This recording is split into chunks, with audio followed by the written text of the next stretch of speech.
And a good morning to you, and thank you so much for joining us on this Friday. It's April the 24th. I'm Tiffany Allen. Strong storms left a trail of damage in Joplin just a few hours ago. Chief Meteorologist Ray Foreman told me the severe storms could have produced a brief tornado, but the National Weather Service will have to make that determination. Thanks to those of you who joined me on Facebook Live more than 3 hours ago now when I was showing you some of that worst damage in Northwest Joplin. Right now, KSN's Dustin Latimer is getting us our first look. It's daybreak now, so this is really our first look to really see the extent of the damage. He's live near First and Schifferdecker to show us what he's seeing there. Dustin. Yeah, Tiffany, I'm just east of the Joplin Sports Complex. Here's actually a piece of insulation that came from the building behind me. That damage to a building owned by the Joplin Parks and Rec Department. It houses their tractors and their lawnmowers for Schifferdecker Park. I'm going to get out of the way so you can see some of the damage here behind me to that building.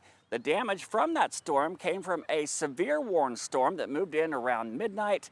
It did have a tornado possible tag, and what that means is in between radar scans, it could be possible that a quick spin-up tornado may briefly show up. It wouldn't necessarily show up on radar, so sometimes the National Weather Service will issue those tornado possible tags on a severe thunderstorm warning, and that is what we had here in Jasper County. We don't know if this damage is from a tornado necessarily or from straight line winds, but the damage is pretty extensive over here around First and Schifferdecker.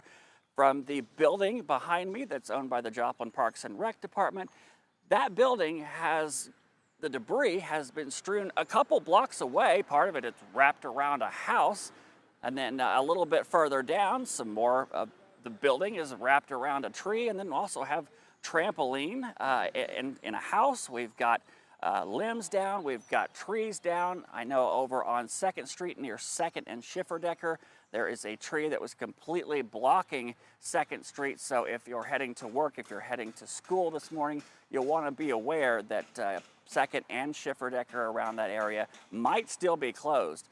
Joplin crews are out working right now. They're actually putting that stop sign back up at Schifferdecker and 1st Street.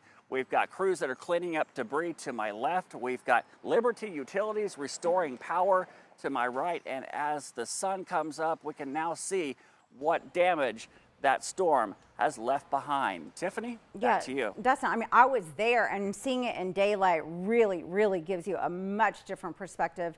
We'll be checking in with some of those families that live nearby. We did not want to disturb them in the middle of the night, but we're so glad at this point we think that everyone is okay. We have not learned of any injuries, which of course is the most important thing.